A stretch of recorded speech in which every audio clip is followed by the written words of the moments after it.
Hello there friends, it's Cassie. Welcome back for another Trinity Stamps video. Today we're going to be making a light up card and we have a lot of products we're using, so let's talk about them. This first one is our Dainty Ghost die. It's new. I just love it so much.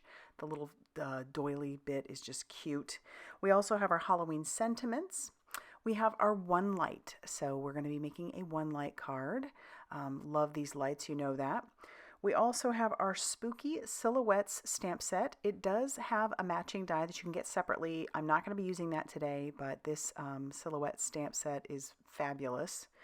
I also have my Modern Embossed A7 dies because I'm going to be making an A7 and I can't seem to make one without using these layering dies. We also have our Clean Cut circles. This is set B. I just need one of those smaller circles. And then I've got some soft white vellum along with our rip and stick paper. So we're going to add those together to get our ghost all cut out and everything. All right, so you can see I've got a bunch of inks lined up there on the side.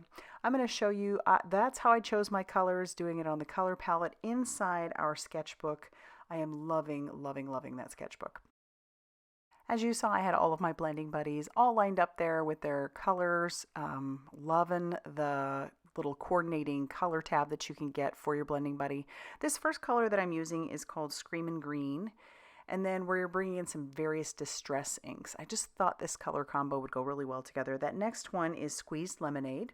And we're blending that on top, and then we'll come in with a little bit more of our Screamin' Green to make sure that those are blended. But that Screamin' Green, I just felt like I had to have that as my lower part. Not only for kind of grass, but because it is so neon. I love it. All right, the next color is some Worn Lipstick. And then we'll blend that into our Squeezed Lemonade. That Squeezed Lemonade is going to kind of give a little bit of an orange color. So that's what's fun about blending up these colors a little bit. And don't worry about getting a perfect blend because we're going to do some splatter on this later, and I feel like splatter just covers a multitude of imperfections, if you want to call it that. And you also do need to give your inks a little bit of time to kind of settle, if that makes any sense. So it might look a little splotchy at first, but once that color kind of dries into your paper, it's not quite as splotchy. That final color is Villainous Potion. I am kind of obsessed with that right now. That purple is just this deep, beautiful purple, almost with like a hint of blue to it, I guess. That, I don't know, it's so deep. I love it. And then I'll blend back in with some more of that Worn Lipstick. And I do have some black soot up there, but we're going to wait until after we've done all the rest of the stuff to this background before we do that. Well, almost everything. So I'm going to put this into my Misty. And I've pulled out one of the silhouette images. I am going to need to move this over. Yes, I'm even using a little bit of mint tape to make sure that that stays down.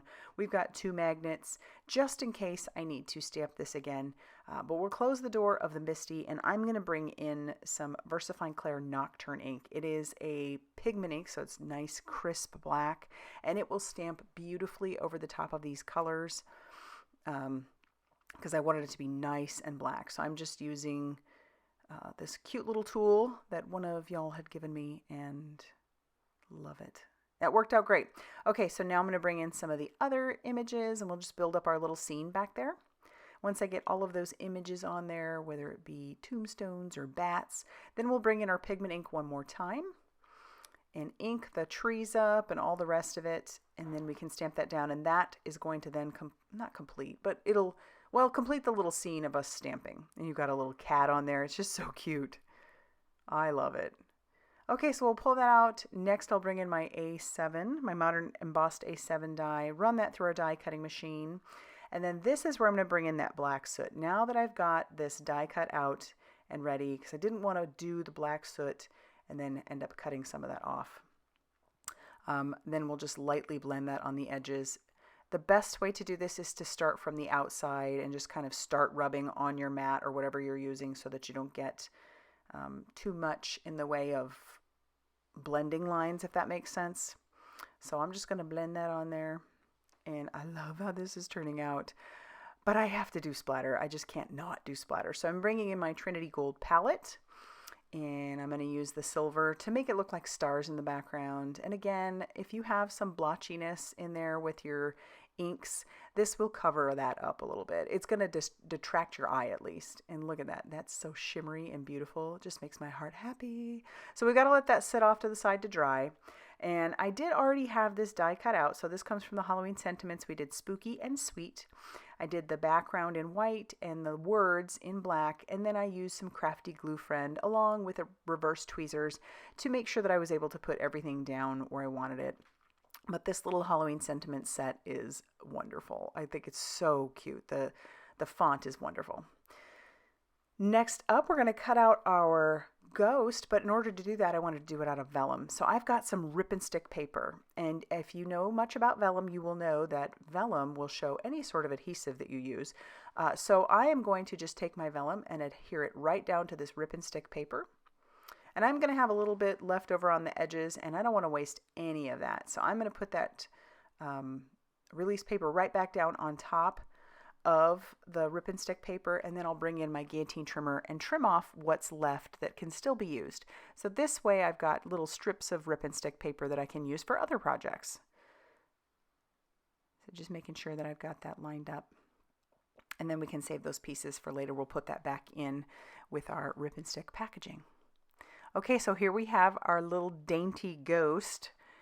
Like I said, just looks like a little doily ghost. It just makes me happy. And I made a sample earlier where I cut it out of some like floral paper. So it almost looked like you were using grandma's floral sheets to make this little ghost. Oh, it made me so happy. And I'm using my pickup stick to get the little bits out of the doily pieces. You know, the stick part itself is great for that. And then the other end is wonderful because it is like a little wax piece that can pick up all your little embellishments. So I did cut this out twice because I want to double this up because the vellum itself, I wanted it to be a little bit thicker. It'll still be see-through, believe me. And I found the easiest way to line this up was actually at the most detailed part first. So I'm going to start with the doily part at the bottom. Follow our cute little fringe. We'll line that up and then we'll press that down. And yes, the die did a great job of putting in the sheet impressions as well. Just love it so much. And I'm actually going to hang on to the release paper because why not? It's this shiny little ghost. You can use it on another project. So we'll put them away or put those away. And then we need to bring in our background. And I'm going to mark where I want the ghost's face to be because that's where the light is going to end up being. So I'll just take a little pen, just a little dot on there. And then I'm going to bring in our clean cut circles, set B. Set A would probably work fine too. And I'm going to use the second smallest one. And we're just going to put that right over where I put the little dot. And we'll run that through our die cutting machine and we'll have a hole in our background. So then I'm going to take just another little bit of that vellum and we're going to cut that down so that it will cover that hole. And then I need to mark the center of my circle because that's where I'm going to put my one light. So the one light has two pieces. Now this is a 5-pack. Obviously I've been using the heck out of those. So I'm going to break that apart and you put your battery back in there. You just line it up with the plus and it's that easy. Now because I will not be able to access that battery very easily, this is going to be one of those cards that I'm going to have to hand off and not probably send in the mail because I can't keep the battery separated. It's just not going to be accessible. So I'll peel off the release paper of my rip and stick paper and then we can put our battery and our little mechanism right down on top of where that I put my dot. And then I'm going to use a little crafty glue friend around the back of the circle and we'll put that piece of vellum over the top of that. It's just going to soften it a little bit, not a whole lot. And then as you press, you can see how that works out. Now I'll peel off the release paper on the back of this, my doubled up ghost, and I'll stick that right over the top of our circle so his face is just kind of sticking through. And then I'm going to use some of the crafty glue friend to attach down our sentiment to the top. I just think that's so cute, spooky and sweet. Which, yeah, the ghost might be spooky, but it's also sweet with a little doily bottom. And then I need to bring in the Papercrafting Magic stamp set because we need to stamp the word push. Now, to a real scientific way that I'm doing it, I'm just going to hold it over the top, put my finger where the push would be, and then we'll just stamp push right on top of where my finger was. And it's pretty right on. So accurate. Next, I'll bring in some World's Best foam tape. This stuff is named accurately because it's pretty phenomenal. You can reposition it. Yes, you can reposition it. And because I said before, this is going to be one of those cards that I'll have to hand off rather than send through the mail, since I won't be able to separate the battery from the mechanism. I am not going to go real crazy with, making sure that nothing collapses in the center. Normally I would cover that battery pack up around really nicely just to make sure that it is good and secure, but I don't need to do that. And so now I'll peel off all that release paper, and yes, it does peel off that easily. This stuff is fabulous. And it was an accident, but I'll show you. Whoops, put it down wrong, peeled it away, and everything's fine. So now I'll start at the top, push that down, and there you go. And I'm going to take one of our little release paper ghosts, and I'm going to glue it on the inside. I figured, why not? Yes, it's white on white, but I think it's just enough. So I'll just take my crafty glue friend, glue that all around, or put all that glue all around the back of our little doily Dainty ghost, and that'll be the inside of our card. And I think it's cute. I like how it's just his face that lights up. And I know on camera it looks like a lot, but this card is just so cute. And I love how it turned out. And I hope you do too. If you liked it, please hit that like button. Definitely consider subscribing if you haven't already done so. And be sure to check out all that Trinity Stamps has going on over on their blog, Facebook page, and Instagram for more crafty inspiration. Thanks for stopping by, and we'll see you soon.